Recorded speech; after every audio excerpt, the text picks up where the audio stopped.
And welcome everybody to our Saturday morning TNT. I'm Tim Newton, and who are you? I'm Nick Gold. You've been away for a while. Yes, I have. Now, we'll go through that in just a moment, but I might just sort of foreshadow what we're going to be talking about generally today. And the topic, as I just renew this, is going to sort of focus around, well, two things that have happened. One during the week was predictions that the weather is going to go completely crazy in Thailand. And there were two converging cyclones that were going to arrive in Thailand on Sunday, the voting day. And all the people making predictions, they were having a field day. So we're sort of going to debunk a lot of the craps that's been going around about the weather. And Nick, as you look outside the window, could you describe Phuket's weather today? Hot and hotter. And sunny. And sunny. And no wind. Yet even the Phuket Marine Department this week issued a warning that all small boats had to stay ashore because of bad weather and storms and tempests and cyclones, tornadoes, the whole thing. None of which eventuated. So we sort of want to go as to why that might have happened. And the other thing is I've just got to renew this. Excuse me while I just click on that. In the meantime, good morning to Chris Roberts, Charles Berghofer, Michael DiCaprio, Ken Durian, Reg, JC in Melbourne, Reread, and... I wonder if that Michael DiCaprio, if that's his real surname.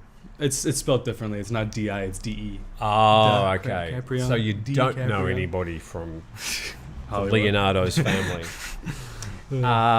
And we've got plenty of questions there. The other thing, of course, we need to talk about is the election is tomorrow.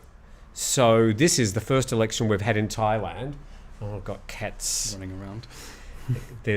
We had a third cat arrived about 2 months ago, and the other two cats are bullying tolerating. Well, not even tolerating. So it's a bit. 3 cats.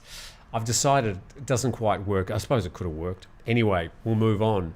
So what I would like you to do if you get a chance. I don't think there's any use asking you because you're not interested in politics. No. Here in Thailand anyway. Is what you think is going to happen tomorrow. And there are plenty of people out there that still think, oh, it doesn't really matter, there's going to be another coup. So if you think there is going to be another army coup, when do you think that's going to happen? And what reasons do you think the army would use for having another coup? And I'm pretty sort of up on all this, so I'm very happy to have these conversations with you. Happy to hear your predictions, because whether you like it or not, what happens tomorrow will affect you. It affects tourism policy, it affects immigration policy, it affects, of course, the Thai economy and spending to put in new roads to places. So given that, off you go. Who else do we have to say hello to? Rachel Masters, Hans Schellenberg from beautiful Redwood City, California, because you say it every time. Frank in Thailand, and the Snipes. In the meantime, Ron says that regarding the election, I have faith in Thailand and the Thai people. I might be seen as naive, but I believe that things are moving towards democracy and away from authoritarianism. Well, yeah. Look, at some stage, you'd have to imagine... I mean, I understand the history of coups in Thailand. They've been going on for 100 years. But really, is it... Well, not quite 100. At some stage, there has to be some transition into some sort of new era in Thai politics. Whether now is the actual time, I don't know. But even yesterday, as we talked about on the program, the army chief said there will not be another coup. Now, I know that's been said in the past, but he said that now 4 times on the record. So he's got to look pretty stupid if he sort of changes his mind on Monday morning going, we've changed our mind. So, interested in your predictions and what you think is going to happen. And we'll get out the weather maps and have a talk about why the Thai Meteorological Bureau has got it so wrong this week and how that could have possibly happened. But you need to tell everybody where you've been for the past, I don't know, month? What have you been doing? Was that their business? No, I've just recently come back from China and South Korea. and that was on a mix of a tourism and business trip. Korea being the tourist part and China being the business part. Well, we want to hear about that. But tell us what you thought about Seoul. Okay, so Seoul, Korea. I'd been to the airport a million times. We've mentioned airports in the past on previous episodes or shows. And I gotta say, I was completely blown away with the cleanliness, the sanitation, the planning, and the accessibility of this city. Seoul is unbelievable. It's like Singapore, at least that's what I compare it to in the region. But just huge. The city is massive. So we did a couple tours around, and we went to the old town, looked at the cool old architecture. We went to the new part of it in Myeongdong, which is kind of the happening Times Square, if you will, of Seoul. And it is absolutely unbelievable. The sidewalks, the wheelchair accessibility, the transport, everything. You were talking just when we were before the program, saying that it's a quiet city. Could you explain that? So it's a quiet city in the sense that if you're standing on a street corner, most, and I'd say a majority of the cars and vehicles within the city limits are either hybrid vehicles or electric cars, aside from the occasional bus or tow truck. But if you're standing there, it's kind of surreal how quiet it is. And it's sometimes cars will sneak up behind you because they don't make any noise. So how many, what sort of percentage of cars driving around Seoul were electric? I'd say 85%. Wow. Yeah. Huge transition so quickly. Mm-hmm. And who's making electric cars there? Kia, Hyundai, and I think those are both Korean. I don't know any other brands. Do they have some of the Chinese electric brands there? Did you notice any? I think so. Yeah, some of them are very cool looking cars. Yes, and there was another brand that was very prevalent. What I can say is it looks very similar to the front end of a Cadillac, but it's Korean. Right. So I don't really know what that was called. I couldn't even search it up because I don't know the name of it, but it looks like a Cadillac but electric. So I've gone in the other direction. You arrived this morning and you saw for the very first time a pale blue 1980 Mercedes with a 6-cylinder engine that is, well, probably collectively, if you put all those electric cars in Seoul together, that would make about as much noise as that. It's quite noisy. Anyway. So great to have you all with us, and over the next hour we've got weather and politics. I suppose this is a bit like, now when the minister arrives, just talk about weather and politics. Don't talk about anything. No, I don't think we are meant to talk about politics and polite conversation, but we're not going to be polite today.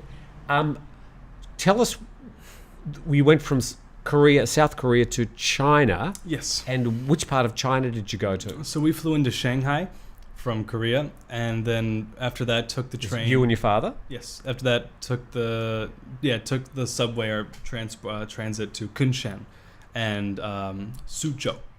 Cleaned. Well, they have cleaned up efficient visibly their city's sidewalks, streets, and buildings. I'd say the pollution, although reduced, is still very prevalent in the area. Yeah. And so the first day we were in Shanghai, it was absolutely beautiful, gorgeous, sunny, not too hot, not too cold. But you could still see haze in the distance. But when we had traveled to Kunshan and Suzhou, it was pretty bad because now you're out towards the factories and the manufacturing plants. And so there you can kind of feel the pollution in your face and your eyes and your nose and all that. It's still pretty bad. And can you tell us broadly why you were there? You were trying to buy cheap... No. We were... Is this the badge thing? Yeah, so like pins, lapel pins. The lapel various pins, right. souvenirs and stuff Right. like that. So we'd go and look at the manufacturing of that and how they get put together. So mainly just outside of Shanghai? Yes. Okay, not Shenzhen this time? No, not Shenzhen this time, no. Okay, very interesting. So thanks everybody for joining us, and I'm going to now talk about the weather, because there's just been this crazy thing during the week where they've been predicting all this appalling weather, and I know there are parts of Thailand today where the weather is not great, but it's not what you would describe as cyclone. Let me go to this. What? I was about to Go say, on. in the meantime, well, some people were predicting various things because we asked them about the election and all that. Yes. And so, Reread says, I will take a coup d'etat as long as nobody gets hurt, and they create a bunch more affordable retirement visas. That's a little bit selfish, Reread. JS in Melbourne asks, why have there been so many coups in Thailand? Well, that's a really interesting question too. We'll sort of get to those, I think, when we talk about elections. So keep them on standby, Nick. We're going to go to this. This is basically a live map of sort of what's happening. Now, I'll just do this little, there you see that green dot? Well, that green dot, so that's now pointing, that's Phuket, that's where we are, indicating that the wind there is about 8 kilometres an hour, and looking outside, that would be about right. I'm now going to move it to, there we go, I'm going to move it to Bangkok. Metropolitan area. That's Bangkok, and then we've got Pattaya over here, and then up here, really strange looking map up the top there, not terribly accurate with those lines, but that's sort of roughly where Chiang Mai is, and we've got Khon Kaen over here. And then this is called Tropical Cyclone Mocha. Isn't that the coolest name of a cyclone you could have? Like Mocha. M-O-C-H-A? M-O-C-H-A. Like Mocha? Mocha. Okay. So cool name for a cyclone. But obviously pretty savage. So it's going to be tracking up on drawing those little green dots, and it's tracking up in this direction, which is sort of going to take it up through that delta you can see here. And this is Bangladesh, basically. So that's where it's going, but it's pretty much got very little effect on what's happening in Thailand. Such that I thought, let's just check the weather reports today. And so we start with Bangkok, 27, sunny, and as far as precipitation, well, not really very much. The next one, Chiang Mai, yes, they do have some wet there today. So 86% chance around about or later in the afternoon, but 25 degrees. And as far as the wind's concerned, well, they're only talking about 8 to 11 kilometres of wind. Who else we got here? We got Phuket. So Phuket today, where they predicted that it was going to be horrendous and storms, and the Phuket Marine Authorities issued a warning between Thursday and Sunday. And, well, as you can see, obviously not too bad in Phuket today. As far as rain's concerned, not a chance. And then we've got Khon Kaen. And yes, they do have some rain there today, this morning, and then maybe even tonight, but not much in the way of wind. And so around Thailand, yes, there are some spots where there's some rain, but nothing in the way of cyclonic crazy weather. So how the Thai Meteorological Department have got it so wrong is just bewildering. Scott D. Oh my goodness, Scott D, you've been very, very kind. What did he say? So Scott D says, Scott Happy D. Mother's Day to my beautiful wife of 20 years, Siphon, and to my dear late mother, Mary Ellen. Greetings from Chicago. And with that, Happy Mother's Day to all the mothers in the audience. Is it Mother's Day today or tomorrow? Technically are today there. I think it's Sunday in most. Scott D, I think is it tomorrow? Mother's Day? Just interested. We celebrate Mother's Day on a different day in Thailand, Yes. right?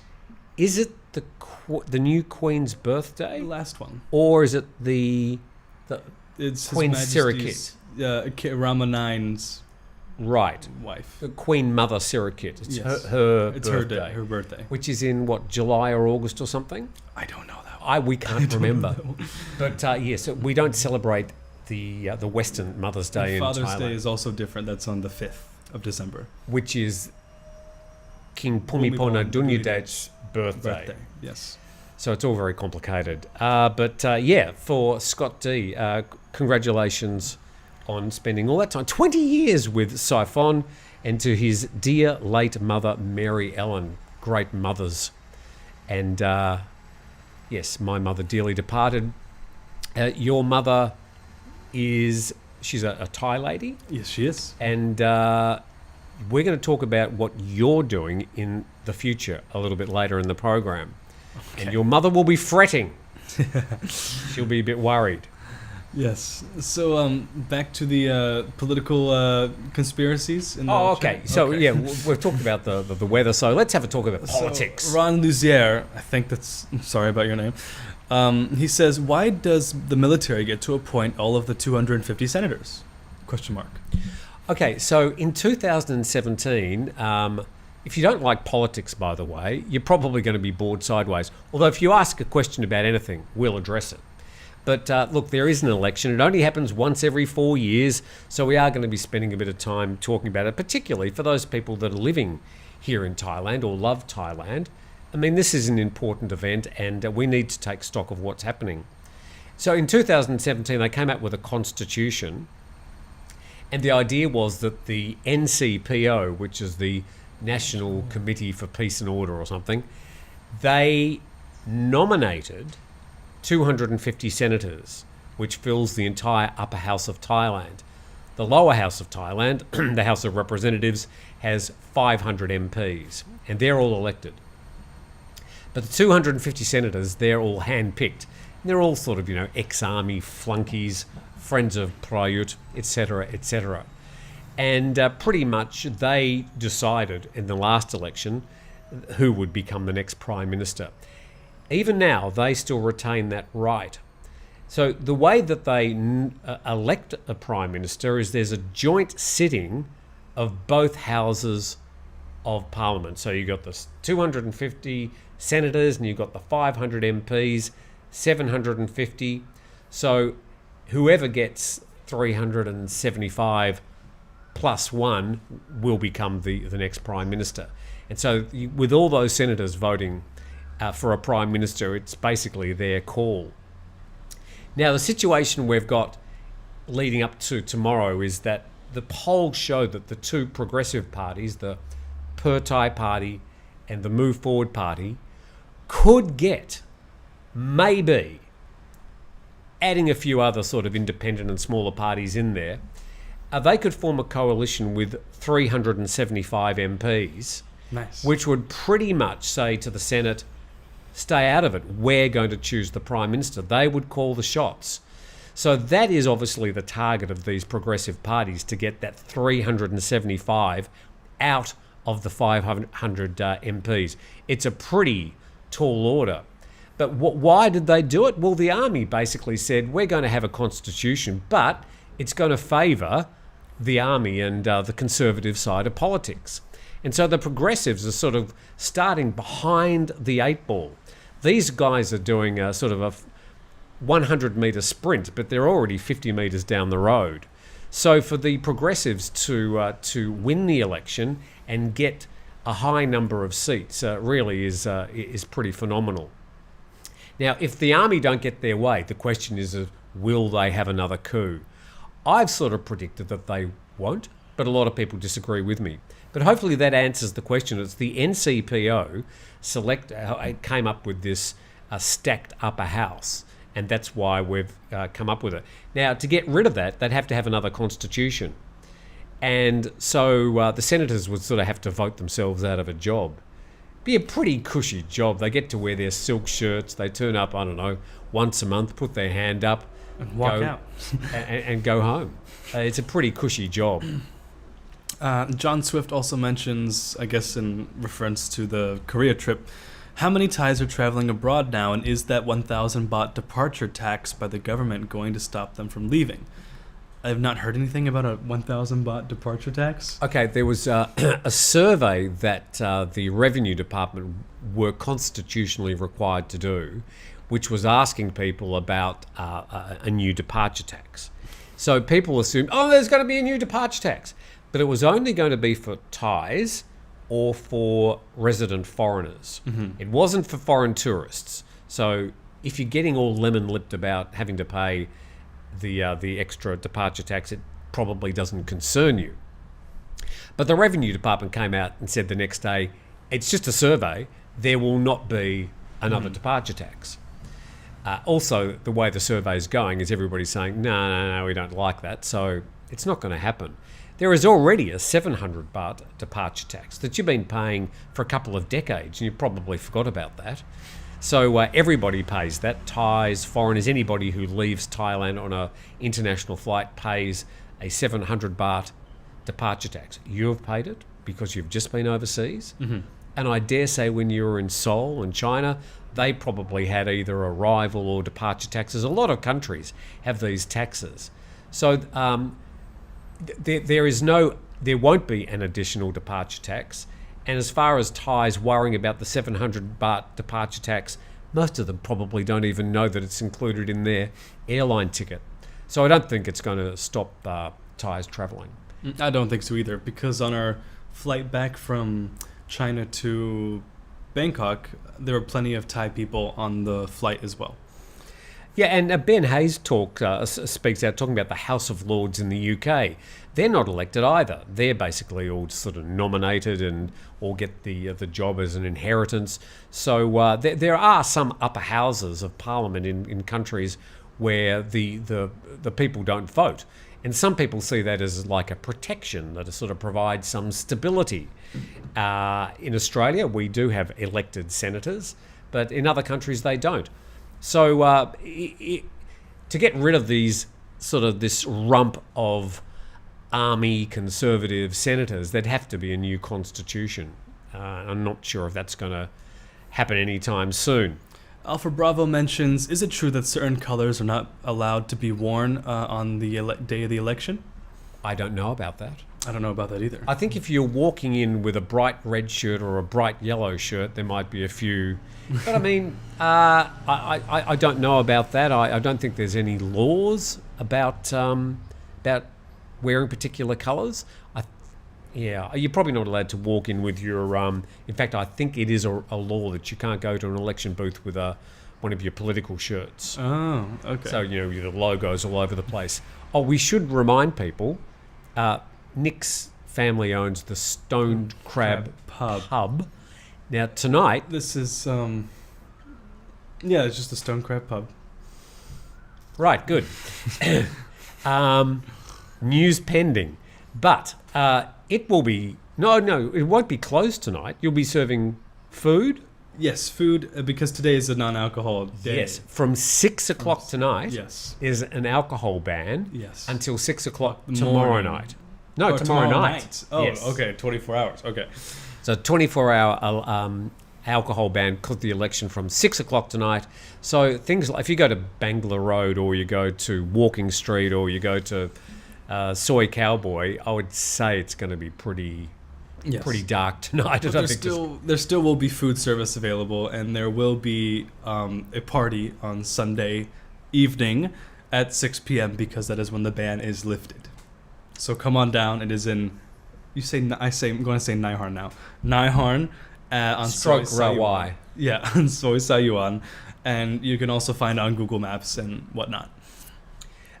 Just so many people got some comments. Scott, by the way, just another thank you. Scott D, thank you very, very much. How much Mandarin, Nick, have you learnt having visited China? Well, it was only it was only a small trip. I don't really have to use Mandarin that much because everyone speaks English. Well, oh, come on. Not everyone, but last time I went to China, not one person my friends speak English, but I still can convey the idea, order food, or know where to go because of Mandarin. It's not perfect by any standard, but it's okay. Last time I was in China, I went to Zhuhao, which is across the Pearl Harbor from Hong Kong, because I was building a factory and boats and stuff. And I walked. Oh, another story. Building a factory. Well, yes, wow, what a business to build boats. A good way to lose money. But we walked out of. I walked out of the because you arrive in the ferry. Yeah. And I arrived in the ferry terminal. I walked out and I sort of went taxi. But no, the word taxi. Well, that's Cantonese in Hong Kong. Or you were actually in China. I was in China. Okay. But no, they don't know the word taxi or hello or just. Chuzucha is taxi. Oh, thank you very much. Problem, I thought the word taxi might be relatively universal, but no. KJ asks, what does it take to amend the Thai constitution, and does it require a supermajority? And what's the likelihood of such an amendment? Well, as I said, I think just projecting what's going to happen tomorrow forward, there would probably have to be maybe 2 democratically elected governments without any interference from the army, for there to be a party who feel strong enough to say, it's time for another constitution. We're going to have a democratically elected Senate. And that would be the sort of thing that would rile the Conservatives, because they like the idea of having, all that stacked Senate there, I think. So I think it would be a bit like, waving a red rag at a bull. We're going to get rid of the elected, the appointed senators. You can't do that. Coup time. Time for a coup. Frank Weston also adds, let's be honest, Thailand is a quasi-democracy at best, and I am being extremely kind. Yeah, look, if you have a look around Southeast Asia, it's quite a lot of Asia generally, it's not as if it does itself proud with democracies. You've sort of got a theocracy in Malaysia. Singapore is, just a sort of a dynasty. It's just sort of a one-family dictatorship. Indonesia maybe is the best of the democracies in Southeast Asia. Vietnam, communist. Philippines,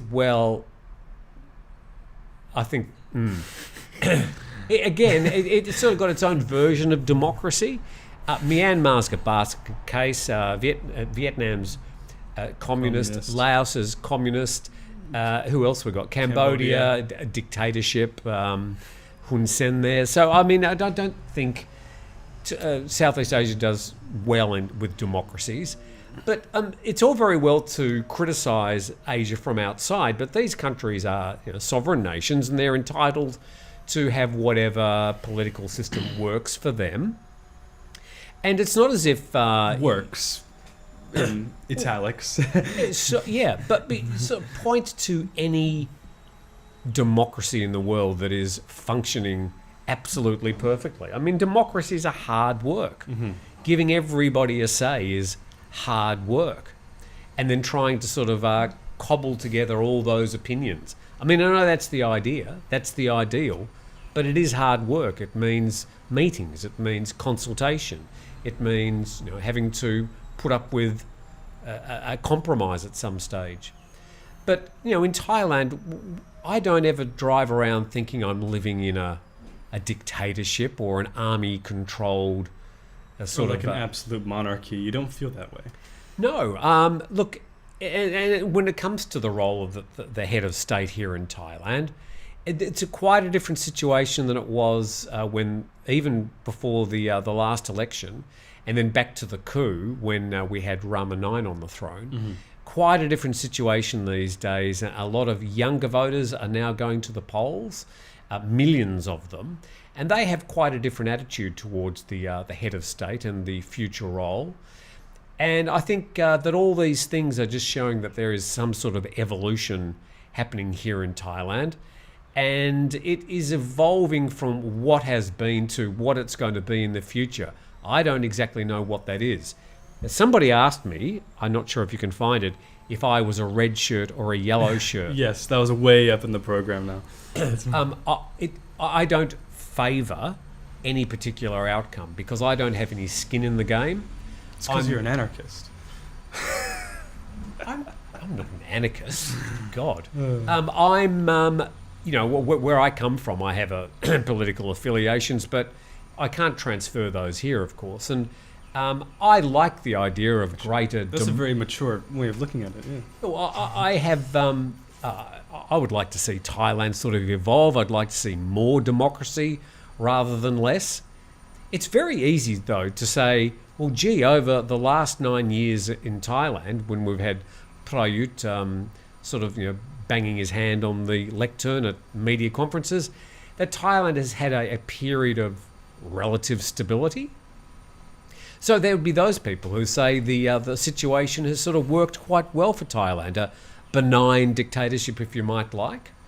But for Thailand to sort of progress from this situation, it probably needs some sort of greater democracy. But what's going to happen tomorrow? Well, I can guarantee, I know exactly what's going to happen tomorrow, well, give or take.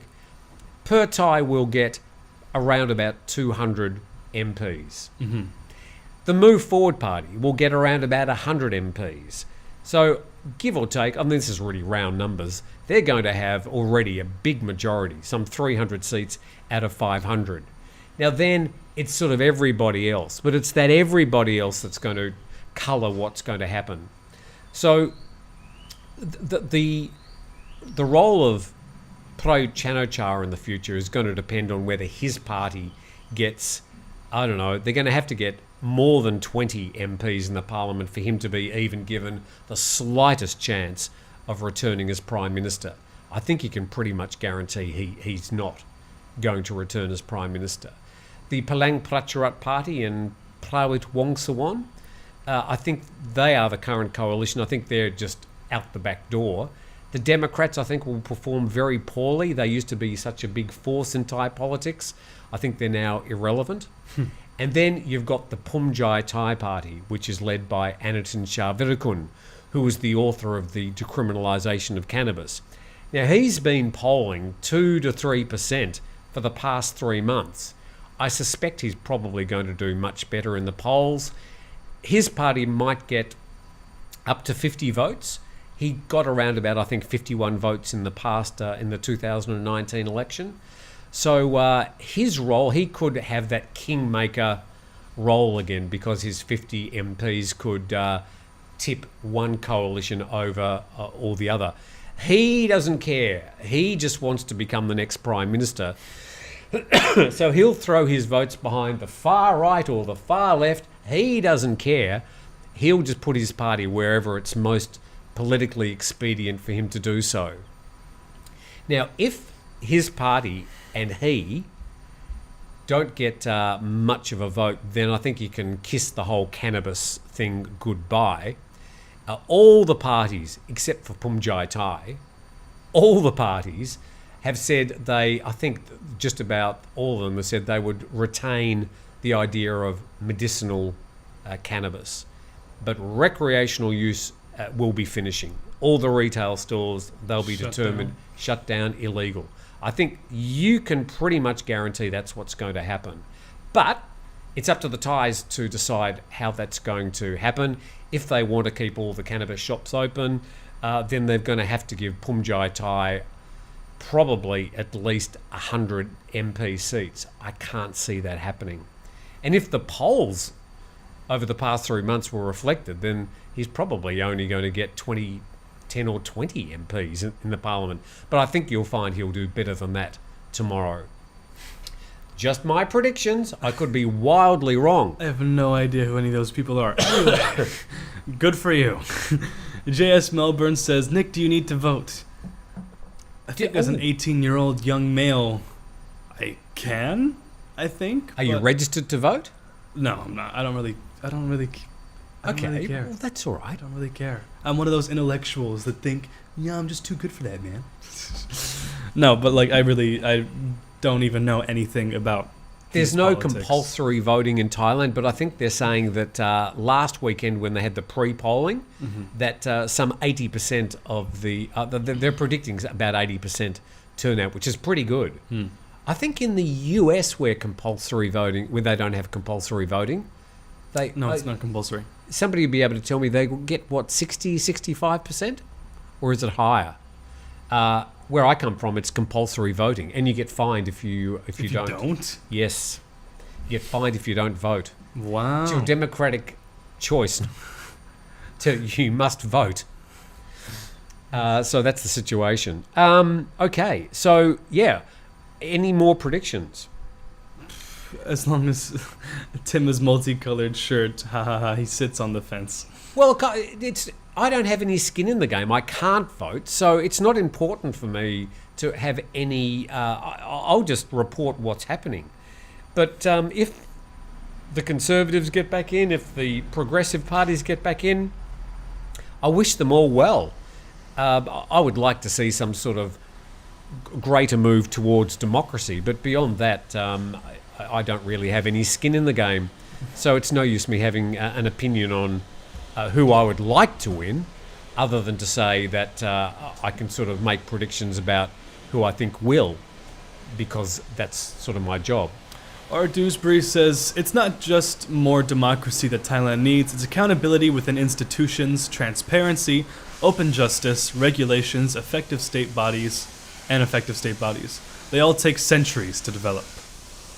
Yeah, and look, whatever happens tomorrow, I think it'll be a step in the right direction. But it won't solve Thailand's long love of coups. But I think tomorrow is going to be a step in the right direction. It's going to be a step in some sort of evolution of Thai democracy. I don't think it'll be perfect. And what happens in the weeks and months after the election, all the horse trading and the phone calls late at night and the new coalitions and the rumours, it's going to be quite a long time. So we should know who the MPs are pretty much by 10 or 11 on Sunday night. As to how the new government will form, I would say weeks or months away. Mm-hmm. Again. In the USA, a great voter turnout is considered 30%, says Teresa. Oh, surely it has to be more than that.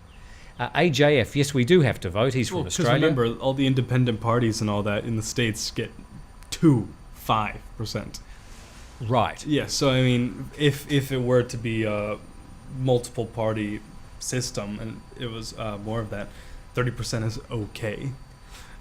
Ian Because remember, it's McNamee. the collegiate vote. I don't understand the US political system. Not at all. Oh, actually, I do.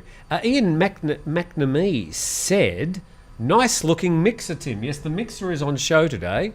What is it? It's a Tascam Mixcast 4. It's very modern. And it does a lot of things automatically. It's got AI. So the voices you're hearing are not Nick's and my voices. They're actually randomly generated. Randomly generates. In real time. Yeah, it's amazing. So it's not us saying these things, it's the mixer. And these are holograms as well. We're not actually here.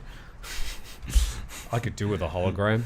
Can I have one that's about 5 kilograms lighter? Hi, Tim. Do Aboriginal Australians vote? Yes, they do. Since 1964, I think, the native Aboriginal people of Australia have had the vote. And it was, 50 years after Federation that it took for them to get the vote. But I think, 1964, I think, was the year. You guys crack me up, says Ian McNamee. Cult 19 in the US 2020 election, there was something like 66% turnout. That sounds about right. That's sort of what I sort of remember. But I mean, really, you've only got 2/3 of the country deciding who is running the country. And then how many of that other 33% then spend the next 4 years whinging about the election? That would just really piss me off. If you don't vote, you don't have a right to complain about the election. So in Australia, at least, you do get everybody has to vote. Brian says, can permanent residents vote there? Resident foreigners. Here? Yes, here. No, foreigners can't vote in Thailand. If you get citizenship, which is very, very difficult, by the way, then you could vote, of course, and you get a Thai passport as well.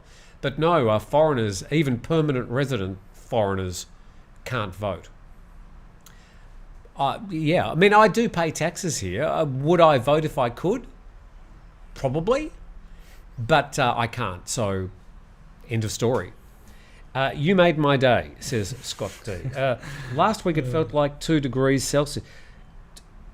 I'm not sure what they're talking about. Is that Pad Thai? Because it might be talking about Pad Thai last week. Australia. It was 2 degrees, yeah. Well, I don't do 2 degrees anymore. I would love to do 2 degrees.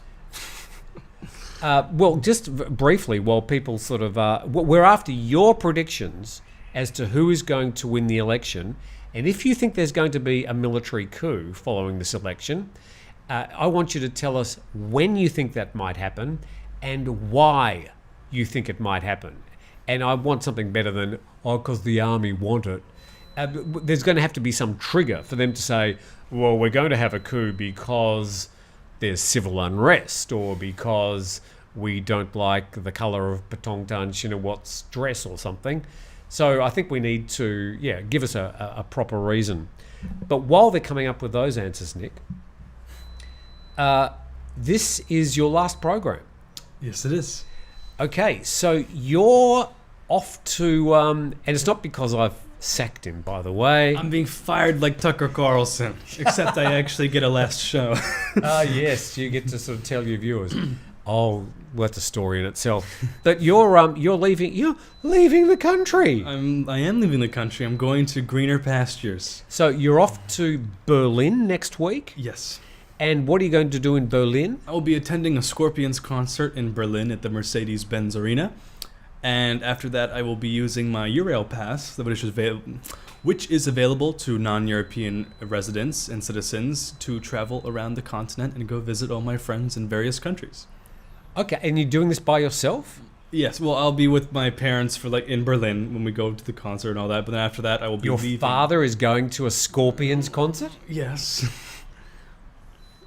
Pete, come on. You don't like the Scorpions? Well, he should be going to some sort of classical music repertoire. Oh, sorry about that. I do want to go see Rieu. I do want to see an orchestra in Monaco or something like that, though. Oh, that'd be really fun. Yes, I'd really want to travel to Monaco this time. I love Monaco. I spent quite a lot of time there as a youth. As a ute. Because my mother's family sort of had relatives in Monaco. Well, I say Monaco. Monaco, yes. So Monte Carlo, and I watched the 1965 Grand Prix, looking out the window. 1965, looking out the window. Was it 100 years ago? Just getting that way. I was watching a colour TV, which for a 6-year-old coming from Australia was pretty radical, because we only had black and white TV and we had it for another 10 years. But I was watching a colour TV and watching the cars race there and looking out the window and watching them whip past. That's really cool, yeah. So I went to the casino. They have a dress code now as well, which is very exciting. At the casino? Yes, I want to go to the one in Monte Carlo. I think before 5 o'clock, tourists can enter with a button-up shirt and something okay. Then after 5 o'clock, it is a suit and tie formal dress code within the grounds of the casino, which is pretty... Well, I think that should be the dress code for anybody watching this program. I think so as well. Yeah, if you want to watch this program, you have to wear a suit and tie. Otherwise, go away. We don't want the riffraff watching our program. By the way, if you can hear what sounds like vacuuming in the distance... It's actually the cyclone coming in right about now. That's because it's vacuuming. It's the cleaner. Order a martini, shaken not stirred, says Hans Schellenberg. Yeah. If the Texans' daughter wins, coup is 100% sure. Okay, so two things there. The Pertai party, and most of its MPs will win. Now, Patongtan Shinawat, who's the daughter of Thaksin Shinawat, she is one of 3 prime ministerial candidates. So any of those 3 could become the prime minister, or the preferred prime minister. Now, the other question there is that she's just had a baby, 2 weeks ago. Oh. She had a baby. Wow. So it may be that she doesn't even want to take that job at the moment. Strong, independent woman. Or is she independent, or is there a husband? She's got a dad. Oh, yeah, she's got a husband. Okay. Strong. Sure. Independent woman. So she was out on the campaign trail a week after she had the baby. So good luck to her. And she wouldn't be the first prime minister in the world with a young baby. I think it was the New Zealand prime minister used to turn up with with her baby, and that was just a modern world. But it is interesting to consider, and so one of the commenters said it a bit earlier. It's interesting that how many countries have had a man, his sister, and his daughter, all as prime ministers, and I think that is very interesting. So in some ways, maybe Thailand hasn't sort of moved on very much from either army coups or from the Shinawat family, depending on which side of politics you like. But it is an interesting dynamic. I'm not sure. By the way, sorry, if she's actually going to be the next prime minister. I've got an alternative, which I'll tell you in a moment. Go For on. the less educated members of the audience and other people as well present, could you dumb it down and just say what party is what for clarity to the viewers? If you say Shinawat and Thaksin, Prayut, I have no idea who. I heard the names before, but I just don't know what they do. Okay, well, you sort of got the progressive parties, which are Pheu Thai and Move Forward Party. Pheu Thai is basically the remnants of the Thai Rak Thai party, which was Thaksin Shinawat's party. They got disbanded by the military. They sort of came back as Pheu Thai. Ever since 2000, and every election since 2000, the Pheu Thai party has won. Wow. Or the Thai Rak Thai party in the past. So that those Thaksin Shinawat parties have won every single election from the point of view of getting the highest number of MPs. So as far as the military is concerned, you've got the Palang Pracharat Party, which are the current highest, they're the leading coalition party. Mm-hmm. There's the United Thai Nation Party, which is the one that Prayut Chan-o-cha is leading. Okay. So they're the leading conservative parties. You got the Phumjai Thai Party, which really is all about the decriminalisation of cannabis and not much else. And that's Anitin Charvirakun's party. They will just go anywhere. I wouldn't call them conservative or progressive. They're just there, and they'll just go with wherever the wind flows to make sure that Anitin can become a prime minister at some stage. Then there's a whole lot of other sort of independent parties. So Thailand, in some ways, is quite mature with its politics in that it's got quite a few different political dimensions. The Democrats used to be a very strong party in Thailand. It used to be pretty much Pheu Thai and the Democrats. But now that the Democrats are somewhat politically in the middle, they wear blue, and they're sort of becoming less and less relevant as the polarisation of the conservatives and the progressives sort of moves apart. They're stuck in the middle. They do very well in places like Phuket and the South, the Democrats. I don't think they're going to do... They're just sort of out of the conversation. So that... does that help? Yes. Okay. Yeah, I think it's okay, yeah. M. Maranta mentions, let's talk about the important stuff. Can we still smoke weed in Thailand? Well, at the moment... At the moment, yes. Well, you can't do it publicly. But people do. In the safety of your own home. You're meant to do it in the safety of your own home. You're not even meant to smoke it at the places you buy it on the street legally, but people do. And this is the problem, that they never were able to push any sort of cannabis bill which defined the future of cannabis in Thailand. And all the parties, except Phumjai Thai, have said they support the future of medical cannabis. So I think that is solid. And it's a move forward. But as far as the recreational use of cannabis, I think there will be laws that will outlaw recreational use in the future. If you just have to, it's not me saying that. This is what their political manifestos say. And it's these progressive parties that are going to win. And strangely, it's the progressive parties who say no to recreational cannabis use. Again, that's not me saying that. I'm just reading out their manifestos. Frank Weston says, they are a crap band, the Scorpions. You may as well go to the Eurovision Song Contest in Liverpool, Nick, if that is your level of if that is the level of your musical intellect. I am truly disappointed, mate. Thank you, Frank. I mean, for God's sake. If it's of any consolidation, I've also been to the Rolling Stones in London. I've been to the Eagles in Munich. I've been to Kiss in Munich. I've been to Green Day in Berlin. I've been to... Why do you keep on going to Germany for concerts? Because it's fun. I've been to Volbeat in France. Last concert I went to was in Bangkok. Elton John in Bangkok. I've seen Queen in Bangkok with Adam Lambert, obviously. Journey in Malaysia. And all the artists who are still alive and still touring, pretty much.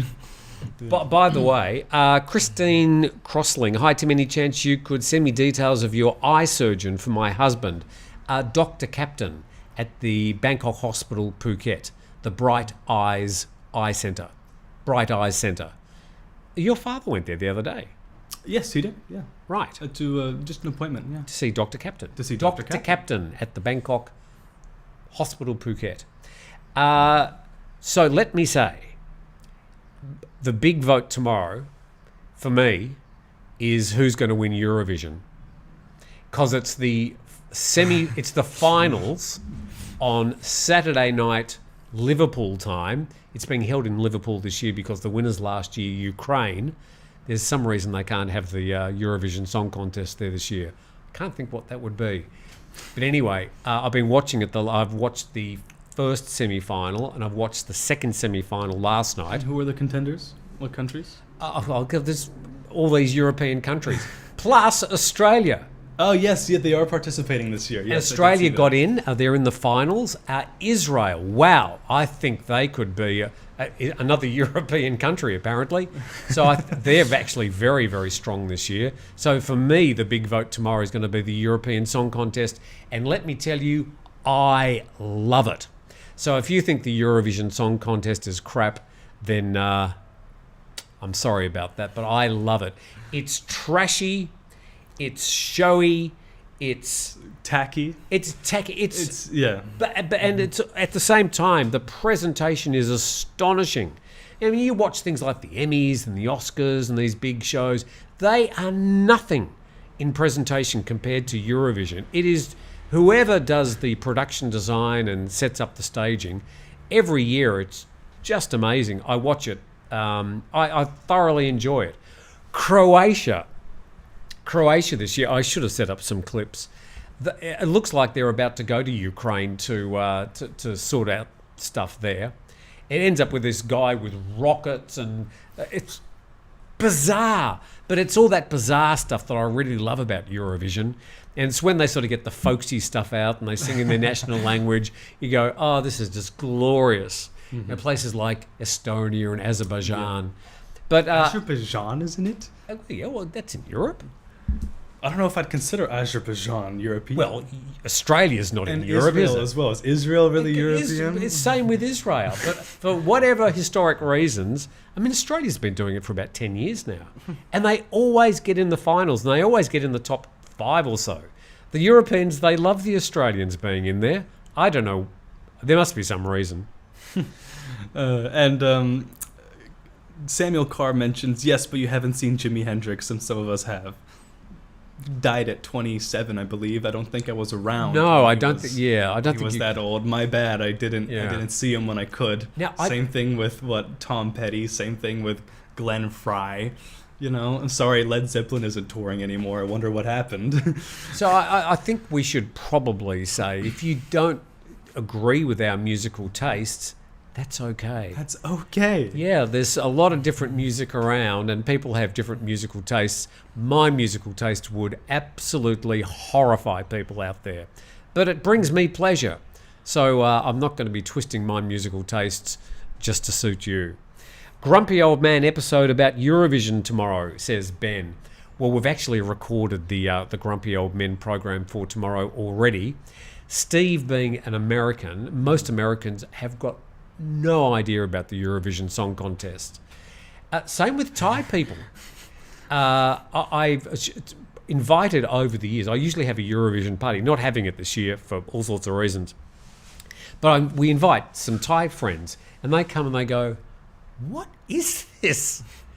And it amazes me. It seems that there should be an Asian Song Contest. I think that would be really interesting, though. Japan, Korea, the Philippines would tear it down. Yeah, I mean, tear down as in, like, get amped up.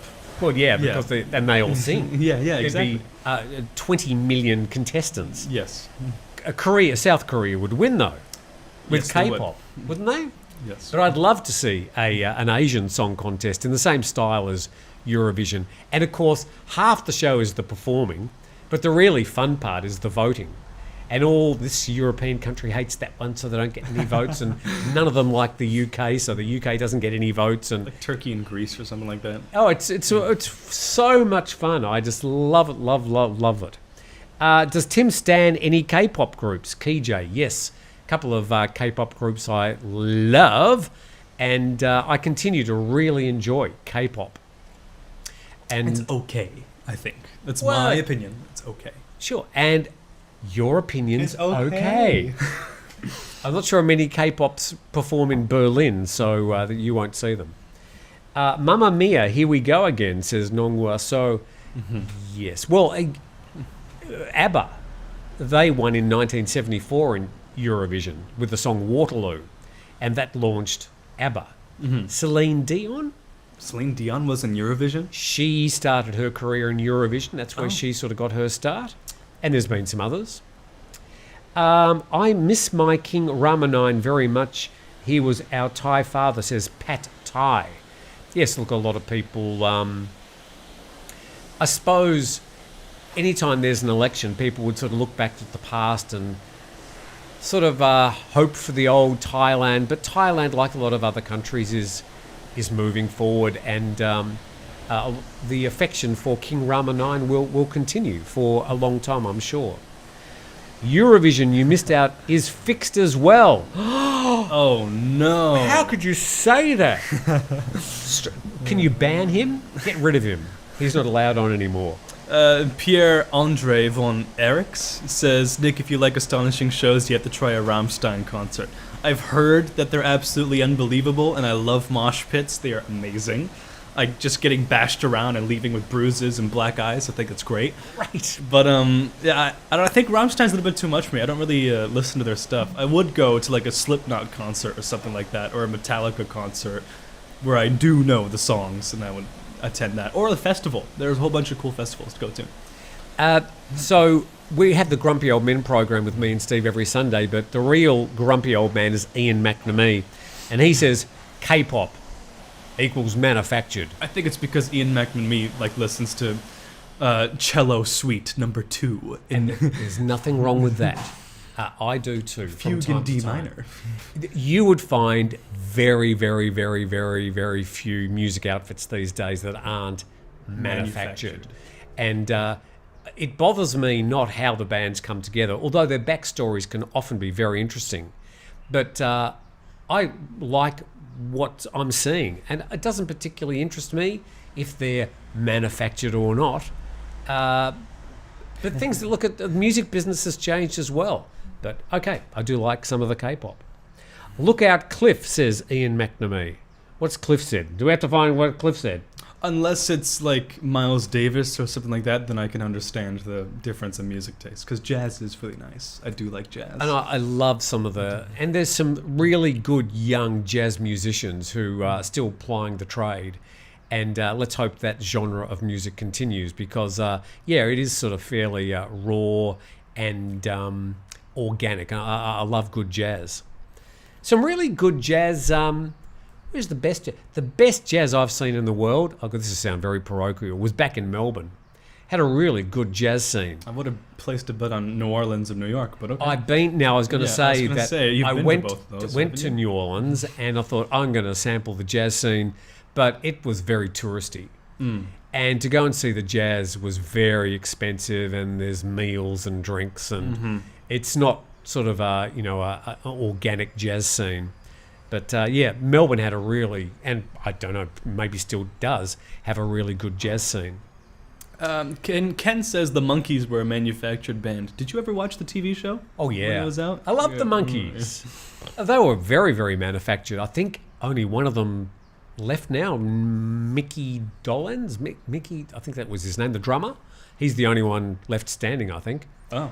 They were, but they were great, the Monkees. I sort of, again, they were fun on TV. I loved their music. But even then, you could say Elvis was manufactured in the sense that Sun Records finally came out with new machines and he could use them to record. You know, there's always going to be technology used to make it easier. I'm not advocating for huge amounts of auto-tune that sound horrible, but I am advocating for, like, as someone who plays guitar myself, it is nice to have access to such easily accessible items to make music much easier to make. And he also, during his life, acknowledged the influences of blues and jazz in his music. So he and his management were able to come up with a package that obviously appealed to a lot of people, and he remains sort of a rock and roll icon. Oh, and I might have mentioned in Seoul, when I was there, I went to a vinyl shop and I purchased Peter Frampton's Frampton Comes Alive album. Oh, I love that album. It was just amazing. So that was a very good find that I found. And a sealed Van Halen debut album as well in that shop. It's very nice. Frank Weston says there were only 2 great winners of Eurovision, ABBA in 1975, I think it was 74 by the way, and the Beatles in 1963 with She Loves You. The Beatles were in the Eurovision Song Contest? Is Eurovision that old? Oh yeah, it goes back to the 40s and stuff. Oh, it's very old. Oh.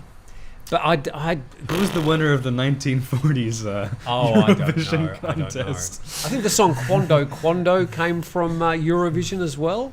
Mm-hmm. Tell me. I'm not going to sing it. The Basement in Sydney was cool for jazz. Armin van Buuren is great.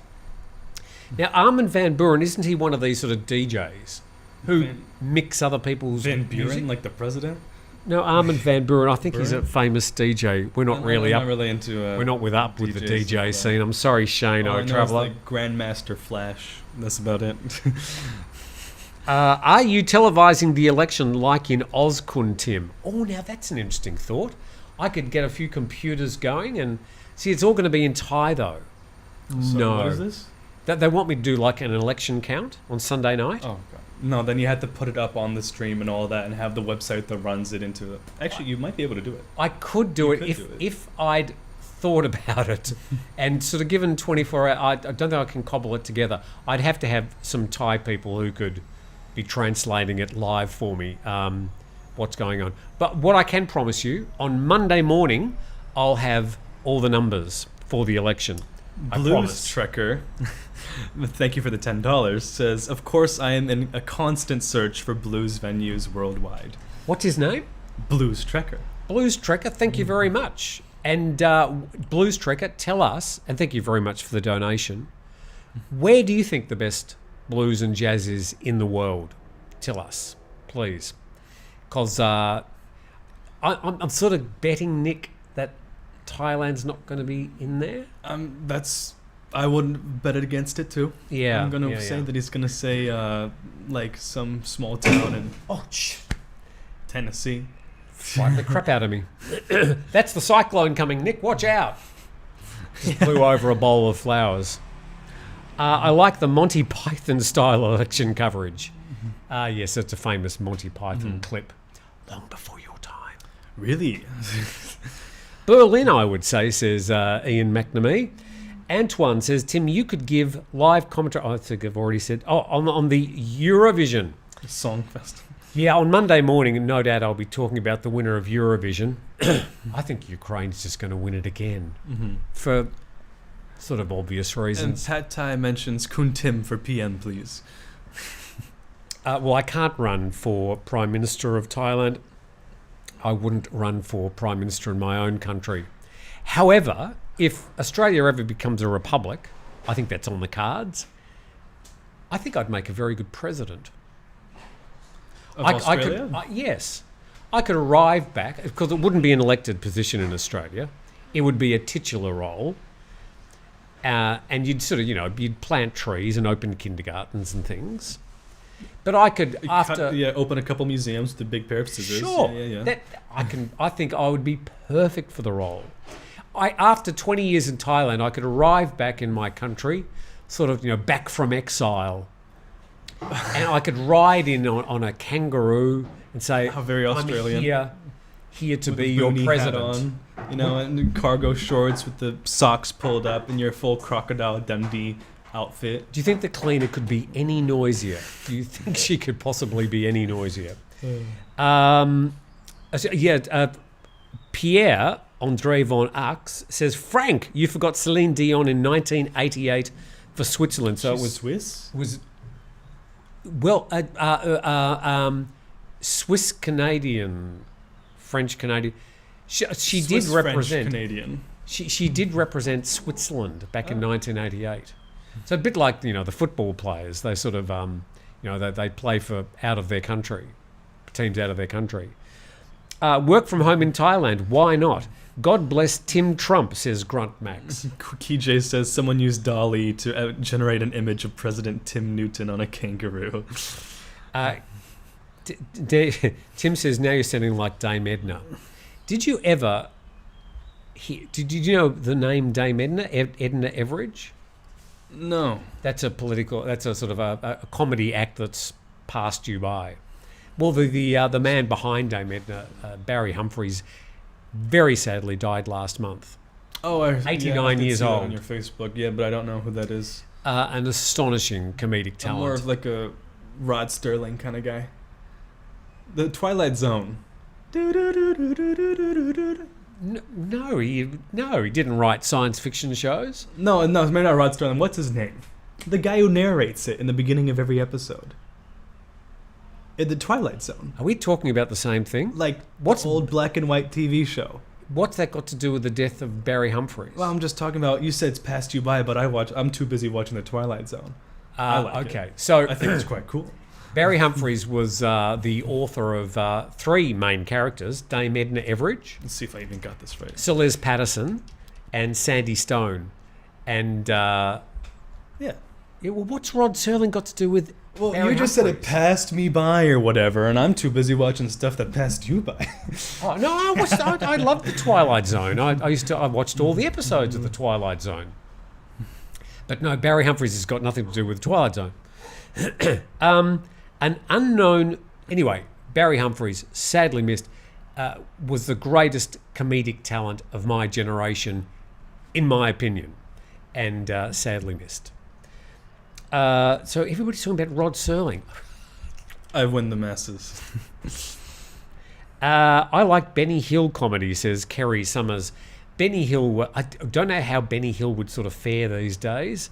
I think he might be a little bit un-PC for the masses. It was a funny slapstick, a bit naughty, bit Raunchy. double entendre, a bit raunchy. Yeah, it was good fun. My mother used to sort of say to my father, I don't think we should let Tim watch this. Oh, Blues Trekker answered. He says, an unknown deserted rural crossroads in Mississippi, USA, which is probably where the best blues is. He says, Germany and the UK used to book US acts, but Memphis is the modern-day home of the blues. Okay. And just before we go today, people don't seem to want to talk about the election, which is fine. Nick, after Berlin, you're going to head around parts of Europe. I have to go to England first to drop off a lot of my bags for university. Right. I'll be attending Lancaster University. And then after that, I will probably take the Eurostar to Paris, and from there, I want to shoot down to Monaco. And from there, Spain, I think. Yeah, so I'll be all over. And what are you going to do in Spain? I will be seeing some friends, and I've never been to Spain. I've been to France, been to Germany. You're going to and all Ibiza? that. Well, Ibiza is a bit of a hop and a skip and a swim away, but I probably Malaga, or however you say it. Mallorca? Mallorca. No, it's Malaga by what's that town called? I don't know. Marbella, somewhere around there, I think. Okay. Yeah. So good times for you. So a question from Frank Weston. Frank, you've been very busy today, wearing out your hands. What is more important, quasi-political elections or the Eurovision Song Festival? Oh, gee, that's a difficult one. I don't know. Well, one happens every 4 years and one happens every year. I don't know. I can't answer that one. Yeah. I get a lot of enjoyment out of Eurovision for a week every year. I get a lot of joy. Okay? You may not like okay. and that's okay. The Thai political election I don't get a lot of joy out of, but it is an important topic that I enjoy talking about.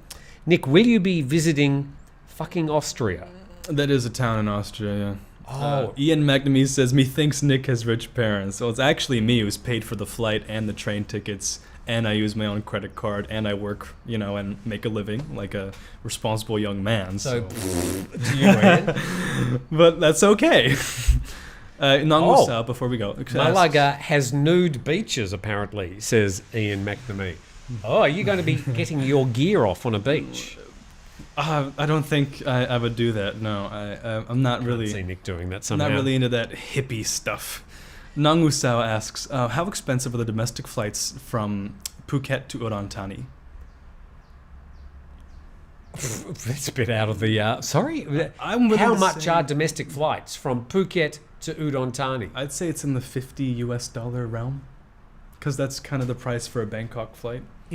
I'm not even... it would only be Air Asia that would do that at the moment. Yes. Because I say that because I went on the inaugural flight with AirAsia from Phuket to Udon Thani. Was Sir... Years and years and years ago. So as far as I know, that would be the only airline doing it. I'm tipping it might be, at the moment, because it's expensive to fly around Thailand at the moment. I would say it would cost you some 3,000 to 5,000 baht per flight at the moment. So it might be, 6,000, 7,000 round trip at the moment. Lots to see up in northeast Thailand. Beautiful part of the world. And today, some rain, just in case you wanted to know. Fred Dagg, again, sadly passed away too soon, says William Bright. Fred Dagg was another Australian comedian. But I'm putting Dame Edna and Sir Les in a just different category. They somehow shone a mirror back at Australians and then other parts of the world and made us laugh at ourselves. I don't know who those people are, but okay. I think after we turn the show off today, you're going to be watching a bit of Dame Edna. I watched Robin Williams' performance not on YouTube, obviously, at the Met in like 1980 something, and you could tell he was all hopped up on a Peruvian marching dust, but it was a very funny show. Anyway, I like his acts. I think they're really neat. He was pretty manic, wasn't he? Pretty manic.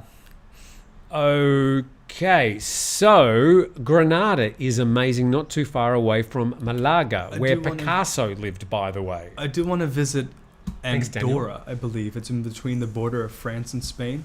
Okay, Andorra. Sounds like a place name in Lord of the Rings or something. It does, but I guess it's really pretty. Okay. And what sort of accommodation are you going to stay in? Are you going to be staying in Airbnbs hostels? Or hostels? And my friends' places. Because I find most hostels hostile. Well, what I will do is get like a tiny padlock and just put it on my bag and take the key out when I'm gone. Because who travels with a pair of like vice clippers or something like that? And we Australians like to steal New Zealand's famous people. I think there are some comedians in Australia who were born in New Zealand. I'm not sure who he's referring to as such. They say Fred Dagg is New Zealand. Okay, Fred Dagg, he was a New Zealander. New Zealander. But it's time to go. We've been talking far too long and nobody wants to talk about the election. So... Scott D says, it's a tiny country, Nick. How do you even know about it? It's because I travel, Scott D. And traveling only broadens your horizons if you're open to your horizons being broadened. And the lyrics from I Still Call Australia Home are something about I'm always travelling, I love being free. Something about Australians that we do love travelling as well. And sort of locked away down there in that little continent below Asia. It takes a lot of effort and a lot of time to get anywhere from Australia, even going from my hometown of Melbourne to Phuket. The flight's 9 hours, and 5 of those hours are just flying over the continent of Australia. But Australians do love travelling, and I hope they continue to do so because there's no better education than travelling. There's nothing that comes anywhere close. And with that, I think it's probably time to say good luck for your travels. Thank you. Thank you for having me on the show. And that your travels will be some of the best times you'll have, some of the best education you'll have. I'm concerned that you might be hiding the Taiwanese influencer with you in your suitcase. Please. But you might meet somebody along the way. You're on your way to university. How many years are you going to be studying there? It's 3 in the UK. 3. And what topic are you studying? That'll be history and international relations. Because somewhere down the track, you'd like to be a diplomat? Ambassador or something within the line of like justice. What's the no, I'm blanking. Oh, something within the realms of... You just want to be the next emperor anywhere, somewhere. Something like that, yeah, maybe. Yeah, Emperor Nick. Yeah. So, thank you, Nick. You're always welcome to come back on the program. Thank you. We might give you a call from time to time if we can figure out how to do that. And put me on like a Zoom call in England It's raining here. Yes. The 7th day in a row. Well, it's something you'd probably say often. Yeah. But from all the viewers, thank you for being part of the show. It's been great having you with us, and good luck. Thank you. It's been great having this show on for so long. You're right. It is. You are very lucky. From one adventure to another, good luck to you, Nick. And thanks for watching today. And we didn't really talk much about the topics that I intended today to be about, but hopefully it's been a bit of fun. Thank you to those very generous people who donated during the program, to Scott and the blues guy. What was his name? Blues Trekker. Blues Trekker. Much appreciated. As we sort of stumble on, I can foreshadow what we're going to be doing with the Saturday morning program. I'm actually going to stop doing the live program because I just can't do it without Nick. So we're going to stop doing the live Saturday program. I'm going to be replacing it with a weekly report about my new business venture. I'm being replaced by a business segment?